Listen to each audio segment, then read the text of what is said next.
Muy interesante para que todos lo escuchen y lo compartan. El tema de hoy es los diagnósticos clínicos. ¿Qué pasa con el diagnóstico? Particularmente lo titulé Diagnósticos Clínicos Psicológicos.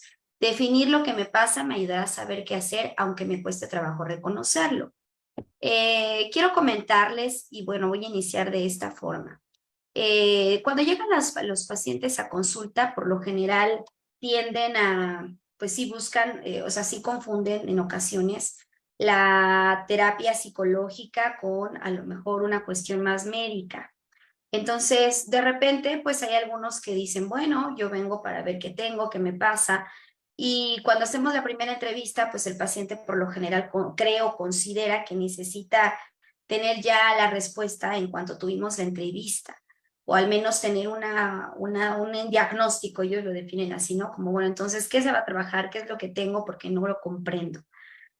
Cuando vienen directamente con una demanda de este tipo, pues obviamente genera un conflicto para poder definirlo, porque una es la primera vez que te veo, dos, se requieren más citas para poder valorar completamente la situación y eso, aún con eso, sigue costando un poco de trabajo tener con exactitud y 100% una veracidad del el tema o del menos el diagnóstico que se está planteando. Les voy a explicar por qué. A diferencia del área médica o incluso de cualquier estudio que se pida, porque también los psicólogos pues tendemos a pedir estudios para complementar el trabajo. A veces requerimos que tengan algún estudio de la sangre, algún estudio del electroencefalograma, algún estudio de una tomografía, a lo mejor una valoración psiquiátrica.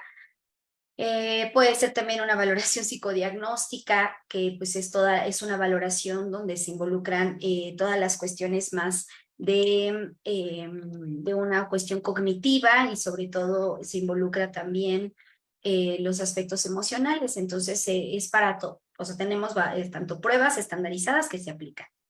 Pero aún con esto, el ser humano es muy cambiante y el ser humano tiende a ser pues a tener como muchos síntomas de diferentes enfermedades psicológicas incluso.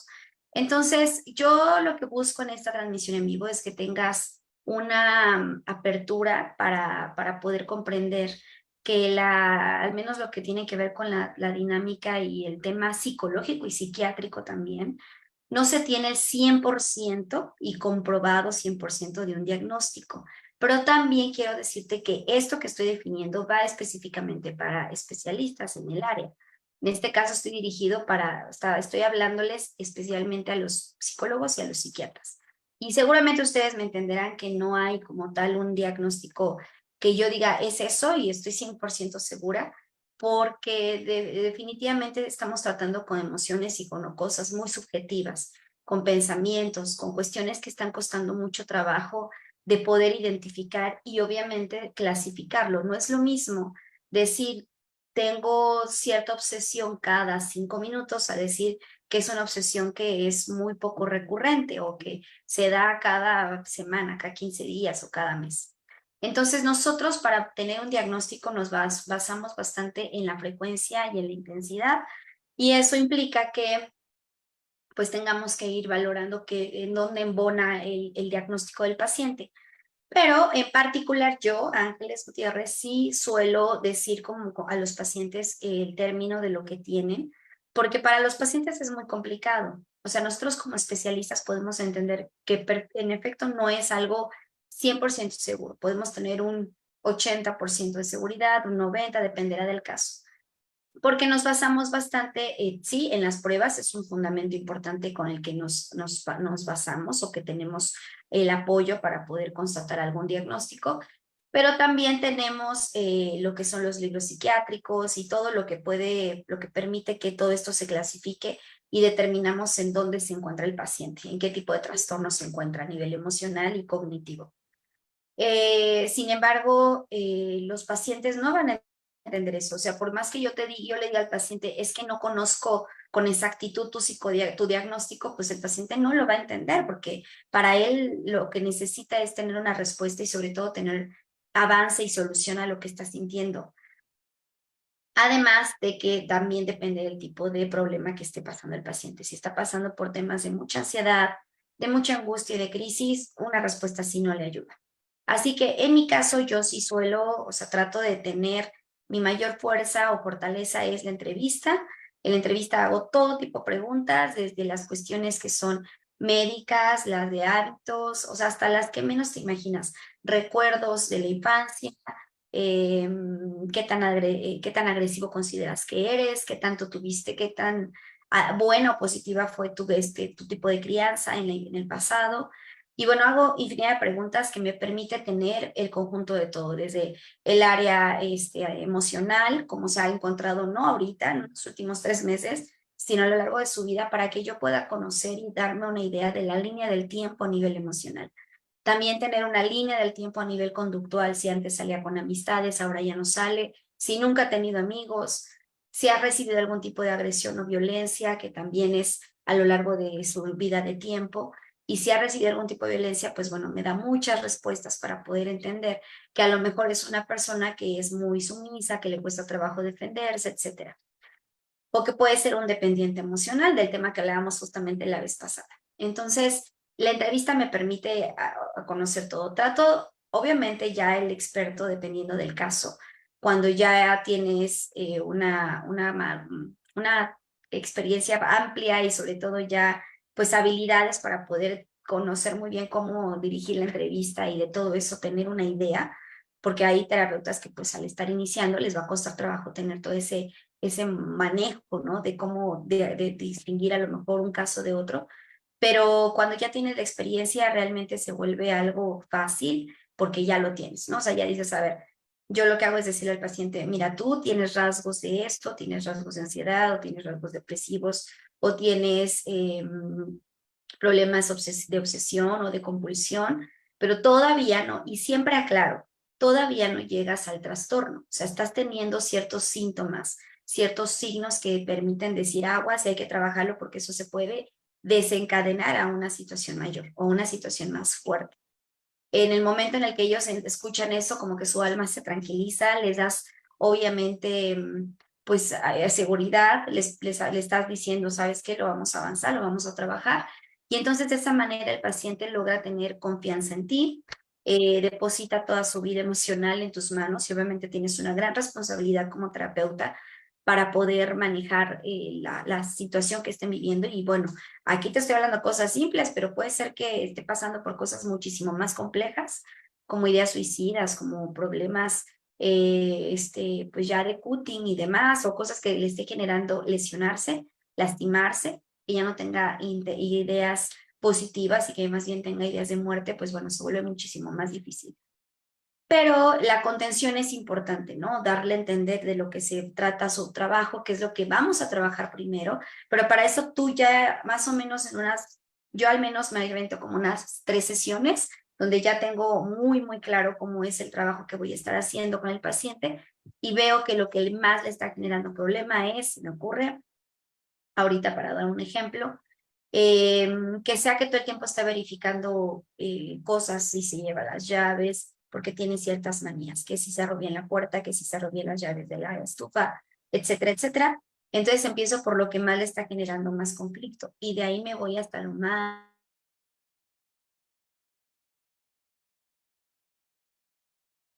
profundo, que ya serían miedos, que primero trabajo con lo más visual, más cercano, ¿no? Cómo detener esta autolesión. Entonces, se vale decir a los pacientes, por supuesto, desde mi enfoque, tienes estos rasgos, tienes esto, pero no les digo, no lo sé, ¿no? O sea, porque aparte no puede suceder eso. O sea, sí tienes, obviamente, la idea, tienes la manera de decir, está como que cayendo un poquito estos rasgos o síntomas de tal trastorno, pero también tiene un poquito del otro. Justo por eso, porque puede tener mucho de varias cosas. Justo por eso el diagnóstico puede ser un poco subjetivo y puede ser muy ambivalente, muy cambiante. Y es muy de cuidado dar un diagnóstico y decir, bueno, es que tú tienes esto. Hay que cuidarlo mucho. porque si nos aventuramos a decir es que tu diagnóstico es este, pero pues realmente ni hiciste pruebas, ni tampoco conociste más de su historia clínica, tienes poca experiencia en el campo, te aventuras porque dices, pues es que así lo dice el libro de psiquiatría o así dice el libro del DSM-5, entonces pues ya no me baso en nada más. O sea, no, lo que quiero decir aquí es que no todo se basa en que sean las pruebas las que se aplican. No todo se basa en los test y los inventarios, para nada, o sea, es un conjunto de todo. Y pues sí creo que en este caso, pues todos los psicólogos y los psiquiatras, pues requieren tener siempre una gran especialidad y tener que prepararse bastante. Entre más preparado estés, pues más facilidad vas a tener para apoyar a tus pacientes, vas a poder tener más avance en tu trabajo y sobre todo mayor certeza en el posible diagnóstico. Y bueno, como tal, pues aquí sin nombre, si tú le llamas o si le das el nombre a lo que necesitas definir, que sería, no sé, vamos a suponer que de repente cuesta trabajo decir, bueno, es que yo tengo trastorno de ansiedad generalizada o tengo depresión y a mucha gente le cuesta trabajo asumirlo, decir, no, es que yo no tengo depresión o no, es que yo no tengo que pasar por estas crisis de pánico o yo no tengo trastorno de bipolaridad. Les cuesta mucho trabajo, pero lo más importante de esto es que todas las dudas que tú tengas siempre compártelas con tu terapeuta. Di, estoy negada o estoy negado a aceptar esta situación. Si, no sé, a lo mejor porque mi familia lo vivió y no fue nada agradable, o porque me he sentido pues muy mal, no quiero pensar que tengo una enfermedad así mentalmente, porque es lo mismo que nos sucede cuando a lo mejor son diagnosticados con hipertensión arterial o con diabetes, con algún tipo de enfermedad física que también no nos gusta aceptarla, sobre todo porque requiere de tener cuidados específicos, ¿no? O alimentación específica. Así que, pues yo te invitaría a que todos los que, bueno, aquí básicamente la transmisión es a un público en general, ustedes lo saben, pero para los especialistas que, pues psicólogos, psiquiatras que están iniciando y que de repente, pues llegan muy motivados y llegan con muchas ganas de querer ya definir y tener diagnósticos, mientras no tengas todo esto que mencioné y esta completud, va a ser bien complicado que puedas dar avance. Recuerda que yo hago supervisión de casos clínicos, en dado caso que tú necesites tener una opinión de un especialista con otro tipo de experiencia o con más años de experiencia, pues bueno, aquí estoy para que puedas tú también sentirte más seguro o segura de lo que estás haciendo. Y en el caso de los pacientes, pues bueno, mis pacientes quienes siguen la cuenta, pues saben perfectamente qué estoy hablando y podrán entender muy bien cómo es la dinámica del trabajo en cuanto al número de citas. Hay pacientes que sí llegan y dicen, yo quiero saber cuánto tiempo es lo que me voy a aventar de trabajo. Yo suelo decir más o menos un periodo con lo que yo considero que yo Ángeles, yo puedo dar resultados positivos y duraderos en un buen tiempo. Pero realmente, y si los aclaro muy bien a los pacientes, es que esto no se trata de cuánto tiempo, o sea, no es siempre, pues, te avientas 10 citas o te avientas solo 2 meses. Más bien que es casi lo mismo, son 8 citas los 2 meses, más o menos, una vez a la semana, o dependerá del caso si sean 2 veces a la semana. A veces hay casos muy complejos que requieren tener una terapia de 2 veces a la semana. Pero yo suelo decir un periodo aproximado, le digo, mira, te avientas más o menos para que tú tengas avances que quieres, unos 8 o 9 meses, y después de ese tiempo, pues tú definirás, porque entiendo que a veces lo económico, el tiempo se vuelve complicado, pero ya de ahí tú definirás si continúas o no quieres continuar, pero siempre cierra el proceso. Eso es algo que les digo a mis pacientes, siempre cierra el proceso, no lo dejes abierto, trata de al menos de hacer un cierre, aunque sea despedirte, aunque sea decir, bueno, ya no voy a seguir, o ya no tengo economía para poder venir una vez a la semana, ahora necesito venir cada 15 días. O sea, es una forma particular de mi trabajo que he visto que me ha funcionado, que tienen buenos resultados, que los pacientes, eso sí, pues trato de dar lo mejor posible cuando los veo quincenalmente, porque se ve que tienen el interés de trabajar emocionalmente, pero por tiempo, economía no pueden. Y el hecho de que cada 15 días que los veo trabajan bien y les doy muchos recursos también es favorable. Pero también hay otros casos a quienes no se les acepta cada 15 días. ¿Por qué? Pues porque no hay compromiso, porque no hay un trabajo, porque no hay una disposición, porque a lo mejor pues no le están dando el interés a lo que tiene que ser. Entonces, Sí depende de cada caso. Obviamente este es lo que yo trabajo en el consultorio.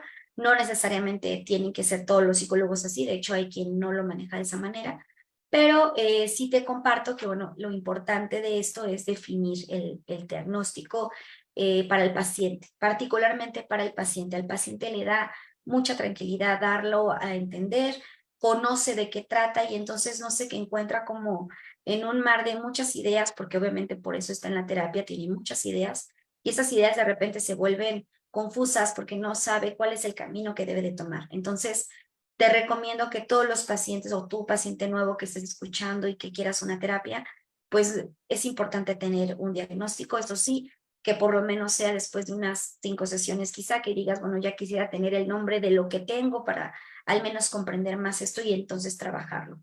Apoyarse de películas, apoyarse de libros, apoyarse de otro tipo de cuestiones que al paciente le ayude para poder sanar emocionalmente.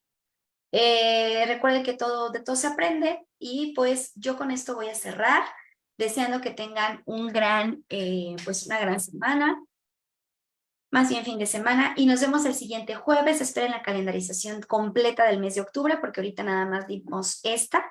Y bueno, quienes hayan escuchado la transmisión en vivo y tengan alguna duda, a lo mejor hay gente que dice, pues a mí ya me dieron este diagnóstico, fui con tal psicólogo, con otro psicólogo y no avanzo.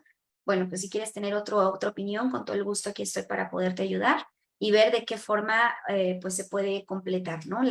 El trabajo. A veces el trabajo tiene que ser interdisciplinario y se requiere de otro especialista o de otro tercero, de un maestro, de un monitor. O sea, hay infinidad. O sea, esto no es cerrado, no solo se centra en que el psicólogo es el único que tiene el poder y el conocimiento. O sea, es un conjunto de todo.